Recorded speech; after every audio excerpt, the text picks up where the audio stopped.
Hi hello viewers, welcome to social post TV. నేను మీ శ్వేత. మరి మనలో చాలా మందికి కొన్ని ధర్మ సందేహాలు అనేవి ఉంటాయి కదండి. అలాంటి ధర్మ సందేహాన్ని తొలగించడానికి ప్రస్తుతం మనతో పాటు స్టూడియోలో ఉన్నారు ప్రవీణ్ స్వామి గారు. నమస్తే గురుగారు. నమస్కారం అండి. ఎలా ఉన్నారు? బాగున్నానండి. మీరు ఎలా ఉన్నారు? బాగున్నారు. సో అంటే నాకు కొన్ని ధర్మ సందేహాలు ఉన్నాయండి. సో అవి మీ ద్వారా మా వ్యూవర్స్కి కూడా ఆ సందేహాన్ని తొలగించాలని నేను కోరుకుంటున్నాను. అయితే ఆదివారం సెలవు అనేది మ్యాండేటరీ థింగ్ ఇప్పుడు మన ఈ జనరేషన్లో చూసినట్లయితే. కానీ ఆదివారం సెలవు ఉండడం వల్ల కొన్ని నష్టాలు ఉంటాయి అని కూడా అంటూ ఉంటారు. అసలు ఇది ఎంతవరకు నిజం? అంటే గతంలో చూసినట్లయితే మనకి ఇలా ఒక రోజు ఆదివారం అనే రోజు సెలవు అనేది ఏమైనా ప్రకటించడం జరిగిందా? అవును తల్లి. బ్రిటిషర్లు ఆదివారాన్ని భారతదేశానికి సెలవు దినంగా తీసుకొచ్చారు. వాళ్ళే మొట్టమొదటగా భారతదేశానికి సెలవు దినం అనే దాన్ని ఏర్పాటు చేశారు. బ్రిటిషర్లు రాకమునుకు మనకు నిజంగా సెలవు దినం అనేది ఒకటి ఉందా అనేది పరిశీలించాలి. నిజంగా ఇప్పుడంటే మనకు స్ట్రెస్ లైఫ్, వర్క్ లైఫ్ అనేటువంటి భావనలో బ్రతుకుతున్నాం కాబట్టి మనకు ఖచ్చితంగా సెలవు దినం అనేటువంటిది అవసరం అయ్యింది. పూర్వం నిజంగా స్ట్రెస్ లైఫ్ ఉండేదా?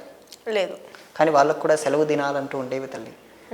అమావాస్య, పౌర్ణమి, అష్టమి ఇటువంటివి 8 వస్తాయి. ఇప్పుడు మనకి ఎలాగైతే వీకెండ్స్ అని, సాటర్డే సండేస్ అని ఎలాగైతే మనం సెలవు తీసుకుంటున్నామో వాళ్ళు తిథుల పరంగా అలా వేరు చేసి అవి అనధ్యయన దినాలు, ఆ రోజు అధ్యయనం చేయకపోయినా పర్లేదనేటువంటి విధానంలో పౌర్ణమి, అమావాస్య, అష్టమి ఇటువంటి వాటిలో సెలవులు తీసుకునేవారు.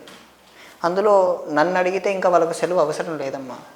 మనకంటే ఇప్పుడు రోజులో 8-9 గంటలు చాలా నిరంతరంగా పనిచేయాలి కాబట్టి బాడీ ఇబ్బంది పడిపోతుంది కాబట్టి మనం సెలవులనే తీసుకుంటున్నాము. వాళ్ళకి అవసరం లేదు కదా. చాలా రిలాక్స్డ్ వర్క్ వాళ్ళు చేసుకునే వాళ్ళు కాబట్టి వాళ్ళకి సెలవు అవసరం లేదు. ఈ సెలవు తీసుకొచ్చిన ప్రక్రియ చాలా కుట్రపూరితమైంది తల్లి. ఆదివారం సెలవు అనేది ఒక కుట్రతో జరిగింది. అంటే ఏ రకమైన కుట్ర అంటారు? భారతదేశంలో వచ్చిన వాళ్ళు బ్రిటిషర్లు కదమ్మా. బ్రిటిషర్ల మతం ఏంటి? క్రిస్టియానిటీ. వాళ్ళకు ఉండేటువంటి విధానం ఏంటంటే ప్రతి ఆదివారం చర్చికి వెళ్తారు. ఈ మతం మారిన వాళ్ళు చర్చికి వెళ్ళి వాళ్ళని తీసుకెళ్ళి ఆ ప్రార్థనలు చేయించాలి అంటే ఆదివారం మాత్రమే వాళ్ళకి అవకాశం ఉండేది. మనం ఆదివారం ఎవరిని పూజిస్తాం తల్లి? సూర్యుడిని. మీరు ఒక్క 300 ఏళ్ళు వెనక్కి వెళ్తే ప్రతి ఒక్కరూ సూర్యారాధన చేసేవాళ్ళు తల్లి. మీరు ఇప్పటికీ పరిశీలన చేస్తే పెద్దవాళ్ళు, మీ నాన్నగారు కానీ వాళ్ళ నాన్నగారు కానీ స్నానం చేసిన వెంటనే ముందుకు సూర్యుడిని నమస్కారం చేసుకున్న తర్వాతే వేరే పనులు చేస్తారు. గమనించారా? వాళ్ళలో ఇంకా ఆ భావజాలం పోలేదు. కారణం ఇదే. అప్పుడు ఆ సూర్యారాధన చేస్తున్నప్పుడు మనలో ఒక తేజస్సు వస్తుంది తల్లి. ఆ తేజస్సు వీళ్ళు గమనించి, పాశ్చాత్యులు గమనించి వీళ్ళలో ఆ తేజస్సు ఉండకూడదు, ఆ తేజస్సు ఉంటే మనం ఎప్పుడు ఆ భారతీయుల్ని తగ్గించలేము, వాళ్ళ శక్తిని పోగొట్టలేము అన్న ఉద్దేశంతో వాళ్ళు మన భారతీయులు బ్రిటిష్ సైన్యంలో ఉద్యోగులుగా చేరుంటారు కదండి. వాళ్ళకు ఆదివారంలో మద్యాన్ని ఆఫర్ చేయటం, మాంసాన్ని ఆఫర్ చేయటం, ఇలా వాళ్ళందరినీ తీసుకెళ్ళి ఆదివారంలో మనం చేయకూడని పనులన్నీ చేయిస్తారు. శాస్త్రంలో ఆదివారం ఏం చేయకూడదని కూడా చెప్పారమ్మా. అంటే ఏం చేయకూడదు ఆదివారం రోజు చెప్పారు. ఆమిషం మధుపానంచ యః కరోతి రవేర్థినే సప్తజన్మ భవేద్రోగి జన్మ జన్మ దరిద్రత. ఆమిషం అంటే మాంసం తల్లి. మాంసము, మధు అంటే ఏంటి తల్లి? వైన్. ఆ రోజు మద్యము, మాంసం స్వీకరించకూడదు. ఒకవేళ స్వీకరిస్తే ఏం జరుగుతుంది? సప్త జన్మ భవేద్రోగి జన్మ జన్మ దరిద్రత. 7 జన్మల్లో దరిద్రుడిగా పుట్టి రోగుగా జన్మిస్తాడు, రోగిగా ఉంటాడు అంటారు. కానీ చాలా మంది ఆదివారం రోజునే పెద్ద పండగలాగా మాంసం అంతా తెచ్చుకుని వండుకుని తింటూ ఉంటారు కదా. మాంసము, మద్యము అన్ని ఆ రోజే చేస్తారు. దీనికి కారణం సెలవు దినమే తల్లి. ఆ సెలవు దినం వాళ్ళకి ఆ రోజు ఉంటుంది. మాకు తినాలన్న ఉత్సాహము వాళ్ళకి ఆ రోజే కలుగుతుంది. వాళ్ళకు టైం ఉండేది ఆ రోజే. అందుకోసం అలా చేశారు. అందుకే ఆదివారం సెలవు దినం పోయిందనుకోండి, ఇవి చేయడానికి అవకాశం ఉండదు కదా. అంటే మీ దృష్టిలో ఆదివారం సెలవు దినం తీసేసి తిథి ప్రకారంగా, అంటే మీరు అన్నారు కదా అమావాస్య రోజు మంచి రోజు కాదు అంటారు, అష్టమి మంచిది కాదు అంటారు, ఇలాంటి రోజు కాదనే కాదు, ప్రతి తిథి మంచిదే, కానీ సందర్భానుసారంగా మంచిది కాదు. అంటే అప్పుడు మరి ఈ ఉన్న జనరేషన్ లో ఆ సెలవులు అనేది ఎలా ప్రకటించాలంటారు? నన్ను అడిగితే ఆదివారం కాకుండా శనివారం ఇవ్వచ్చు తల్లి. శనివారం రోజున తీసుకోవచ్చు. అంటే మద్యం, మాంసం ఏమన్నా శనివారం తీసుకోవచ్చు. ఇప్పుడు చాలా మందికి ఒక నియమం, శనివారం మేము మాంసం తినము అని నియమం పెట్టుకుంటారు. అటువంటి వారు ఆదివారం తినకుండా పెట్టుకోవాలి తల్లి. ఓకే, అంటే శనివారంకి వచ్చేసరికి వెంకటేశ్వర స్వామిని మనం పూజిస్తాం కదా, చాలా మంది ఈ కలియుగ దేవుడిలాగా ఆయనను భావిస్తారు కాబట్టి ఆ రోజు నియమం లాగా పెట్టుకుంటారు నాన్ అప్పుడు బుధ వెజిటేరియన్స్. గురువారాలు పెట్టుకోవచ్చు తల్లి. ఓకే, ఇప్పుడు మనం అరబ్ కంట్రీస్ చూసామనుకోండి, అరబ్ కంట్రీస్లో ఆదివారం కాదమ్మా సెలవు దినం, శుక్రవారం వారికి సెలవు దినం. ఓకే, ఎందుకు? వారు ఆ రోజు అందరూ నమాజ్ చేస్తారు, ఖచ్చితంగా ఆ రోజు అందరూ మస్జిద్కి వెళ్ళాలి, అందుకోసం వాళ్ళకు శుక్రవారం ఇచ్చారు. ఓకే, మనందరం కూడా ఆదివారం సెలవు దినం తీసుకోవటం ద్వారా శాస్త్రాలు తప్పు పడుతున్నాయి. ఇంకా స్త్రీ తైల మధుమాంసాన్ని ఏ త్యజంతి రవేర్థిన, ఆ రోజు స్త్రీని ముట్టుకోకూడదు, తైలం పెట్టుకోకూడదు తలకు, మధు మాంసాన్ని ఆ రోజు ఈ 4 తీసుకోకూడదు. ఈ 4 తీసుకొని వారు డైరెక్ట్గా సూర్యలోకం వెళ్తారని శాస్త్రమే చెప్తుంది, సాంబపురాణం చెప్తుంది.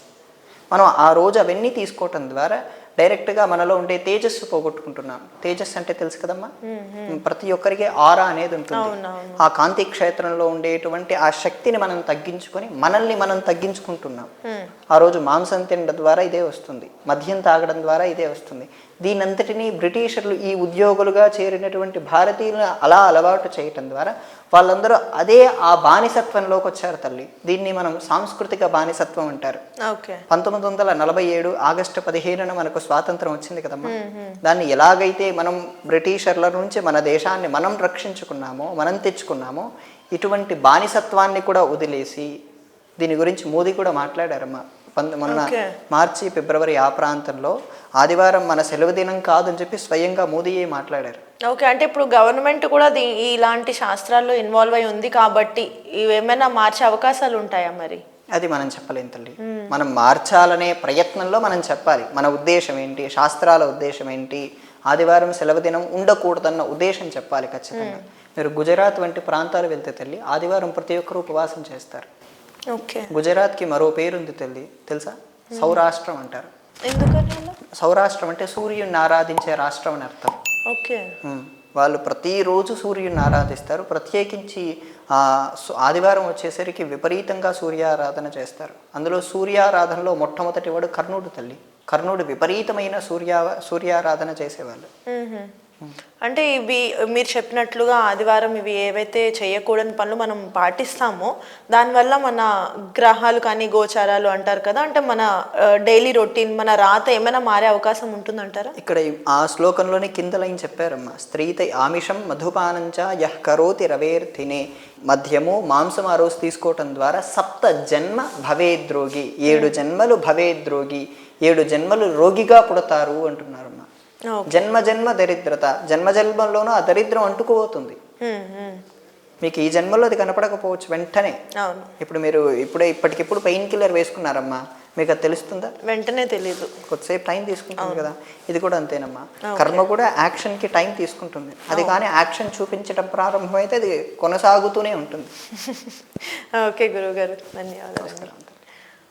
సో మాకున్న చాలా ధర్మ సందేహాల్లో చాలా కొన్ని మేము ఇప్పుడు తీర్చుకోగలిగామండి గురుగారు, చాలా థ్యాంక్స్ అండి దానికి. మళ్ళా ఎపిసోడ్లో ఇంక వేరే కొన్ని ధర్మ సందేహాలతో మేము మీ ముందుకు వచ్చేస్తాము. సో చూసారు కదండి, మీకు కనుక ఈ ఎపిసోడ్ నచ్చినట్లయితే వీడియో లైక్, కామెంట్, షేర్ చేయండి. ఇలాంటి మరిన్ని ఇంట్రెస్టింగ్ వీడియోస్ కోసం మా ఛానల్ని సబ్స్క్రైబ్ చేసేయండి.